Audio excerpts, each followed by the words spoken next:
क्या यीशु खुदा है? क्या यीशु ने खुद कभी खुदा होने या खुदा के बराबर होने का दावा किया? इन सवालों के जवाब का जानना और समझना आपके लिए बेहद ज़रूरी है, क्योंकि ये आपके ईमान की बुनियाद है। सो लाजमन इस वीडियो को पूरा देखें और गौर करके समझने की कोशिश करें। आइए जानते हैं।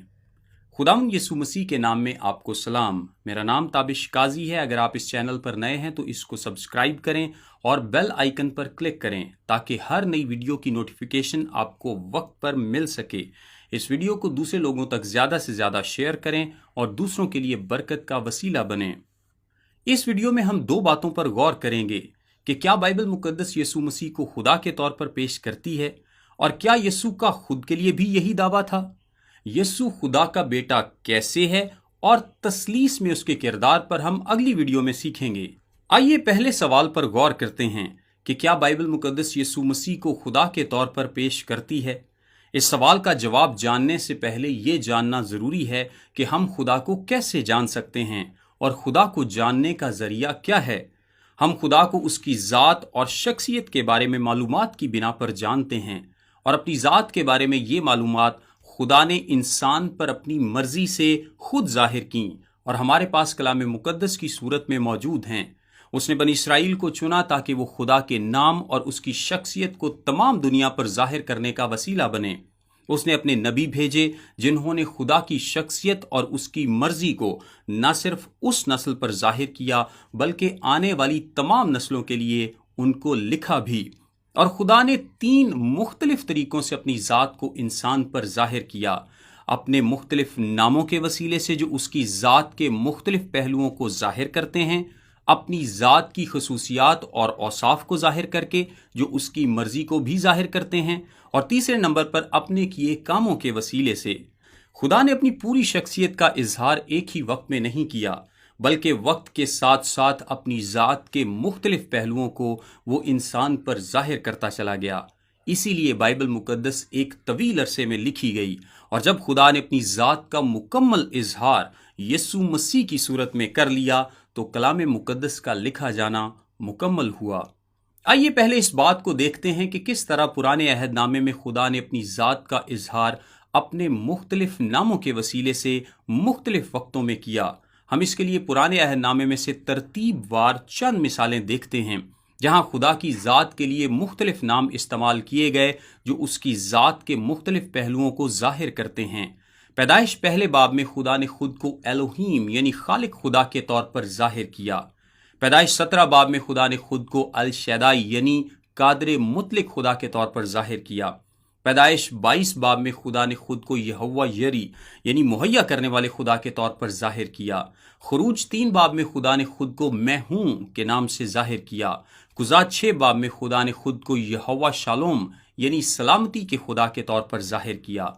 अब जबकि हमने देख लिया कि नाम खुदा की शख्सियत के अक्कास हैं, तो अब हम पुराने अहदनामे में से खुदावंद यीशु मसीह को दिए गए नामों पर गौर करेंगे।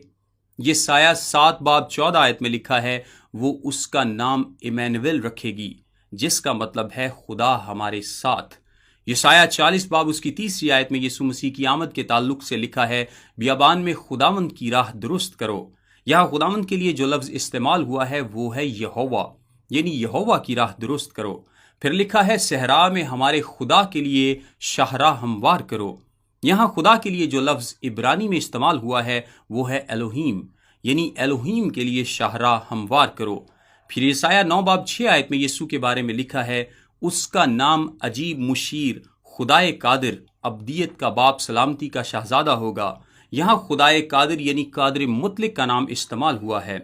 यिर्मयाह 23 बाब उसकी 6ठी आयत में यीशु मसीह के बारे में लिखा है, उसके अयाम में यहूदा नजात पाएगा और इसराइल सलामती से सकूनत करेगा, और उसका नाम ये रखा जाएगा, खुदावंद हमारी सदाकत। यहाँ यीशु के लिए इब्रानी में यहोवा तसद्दिकैनो का नाम इस्तेमाल हुआ है। योएल उसके दूसरे बाब की 32वीं आयत में लिखा है, और जो कोई खुदावंद यानी यहोवा का नाम लेगा निजात पाएगा। अब अमाल 2 बाब 21 आयत में पतरस इसी हवाले के पूरे होने का जिक्र करता है, और ये यीशु की ज़ात में पूरा हुआ। यीशु मसीह की ज़ात को बयान करने के लिए किन नामों का इस्तेमाल किया गया? यहोवा, एलोहीम, कादर मुतलिक, यहोवा तसद्दिकैनो, اب اچھی طرح آپ جانتے ہیں کہ یہ سب نام کس کی ذات کو ظاہر کرتے ہیں۔ آئیے پرانے عہد نامے میں سے یسوع مسیح کی ذات سے متعلق بیان کی گئی چند خصوصیات اور اس کی ذات کے اوصاف پر غور کریں۔ میکا کی کتاب کے 5ویں باب کی 2 آیت کے مطابق یسوع مسیح قدیم الایام سے ہے۔ یسایہ 9 باب 7 آیت اور دانییل 7 باب 14 آیت کے مطابق اس کی سلطنت ابدی اور لازوال ہے۔ اب قدیم الایام سے ہونا اور ابد تک حکمران رہنا یعنی ازلی اور ابدی ہونا کس کی خصوصیات ہو سکتی ہیں؟ گو کہ یسوع مسیح کی شخصیت کا مکمل اظہار پرانے عہد نامے میں نہیں کیا گیا، لیکن اس کے لیے استعمال کیے گئے ان ناموں سے اور اس کی شخصیت سے متعلق بیان کیے گئے ان اوصاف سے یہ بڑے واشگاف الفاظ میں ظاہر کیا گیا ہے کہ کس ذات کا ظہور ہونے والا ہے۔ سو میں خلاصہ بیان کرتا ہوں، خدا کو کبھی کسی نے نہیں دیکھا۔ ہم خدا کی ذات کے بارے میں جو بھی جانتے ہیں وہ اس کے مختلف ناموں، اس کی ذات کی خصوصیات اور اس کے کاموں کے وسیلے سے ہمیں معلوم ہوتا ہے۔ اب جب آنے والے مسیح یعنی یسوع کی بابت پیشین گوئیاں کی گئیں تو یسوع کی ذات کو بیان کرنے کے لیے وہی نام اور وہی خصوصیات کا استعمال کیا گیا جو صرف اور صرف خدا کے لیے کیا جا سکتا تھا، اور یہ استعمال کیا کس نے؟ خود خدا نے۔ آئیے نئے عہد نامے سے دیکھتے ہیں۔ یسوع مسیح کی پیدائش سے شروع کرتے ہوئے سب سے پہلے یسوع مسیح کے لیے استعمال کیے گئے ناموں کو دیکھتے ہیں۔ نئے عہد نامے کے آغاز میں یسوع مسیح کو خدا کہا گیا۔ متی کی انجیل کے پہلے باب کی 23ویں آیت میں لکھا ہے، یسوع کا نام ہے ایمانویل، جس کا مطلب ہے خدا ہمارے ساتھ۔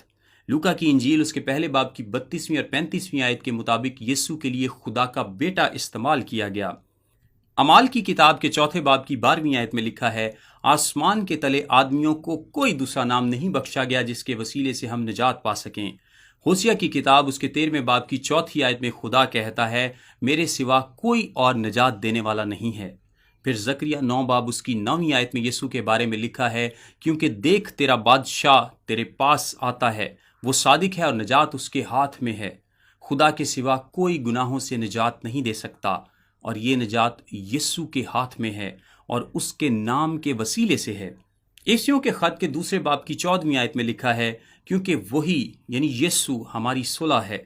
قضات اس کے 6 باب کی 24ویں آیت میں خدا کا نام یہوہ سلوم یعنی یہوہ ہماری سلامتی ہے، اور افسیوں کے خط کے مطابق یسوع ہماری سلامتی ہے۔ مکاشفہ کی کتاب اس کے 19ویں باب کی 13ویں آیت میں اس کا نام کلام خدا ہے۔ اب آئیے دیکھتے ہیں کہ نئے عہد نامے میں یسوع مسیح کی ذات کے کون سے اوصاف اور خصوصیات بیان کی گئی ہیں۔ یوحنا کی انجیل کے پہلے باب کی 1 آیت میں لکھا ہے، کلام خدا تھا، یہی ابتدا میں خدا کے ساتھ تھا، اور 14ویں آیت میں یہی کلام مجسم ہوا، اور یہ کلام تھا کون؟ یسوع مسیح۔ پرانے عہد نامے میں اگر خدا کلام یا الہام نہ کرتا تو ہم خدا کے بارے میں کبھی بھی کچھ بھی نہ جان پاتے۔ عبرانیوں کے خط کے پہلے باب کی 1 اور 2 آیت میں لکھا ہے، اگلے زمانے میں خدا نے باپ دادا سے حصہ بحصہ اور طرح بطرح نبیوں کی معرفت کلام کر کے اس زمانے کے آخر میں ہم سے بیٹے کی معرفت کلام کیا۔ اسی کلام نے جسم لیا۔ جو کلام خدا کی ذات کو نبیوں پر ظاہر کرتا تھا وہ جسم لے کر خود موجود ہوا۔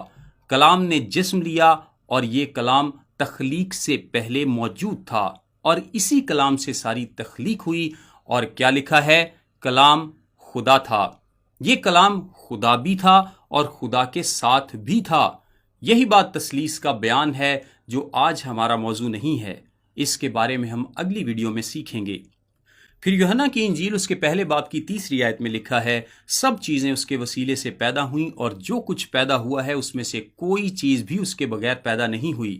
غور سے سنیے، اس کا مطلب ہے جو کچھ پیدا ہوا، ساری کی ساری مخلوقات، اس میں سے کوئی چیز، پھر کہتا ہوں کہ کوئی چیز بھی اس کے بغیر پیدا نہیں ہوئی۔ اب جب ساری مخلوقات اس کے وسیلے سے پیدا ہوئیں تو وہ خود ان سب مخلوقات سے الگ ٹھہرا۔ اگر آپ یسوع کو مخلوق کہتے ہیں تو اس کا مطلب ہے یسوع نے خود کو تخلیق کیا، کیونکہ لکھا ہے کہ مخلوقات میں سے کوئی چیز ایسی نہیں ہے جو اس کے بغیر پیدا ہوئی، لہٰذا یہ ہو نہیں سکتا کہ یسوع مخلوق ہو۔ سو اگر یسوع مخلوق نہیں تو وہ خالق ہے، اور خالق صرف خدا ہے۔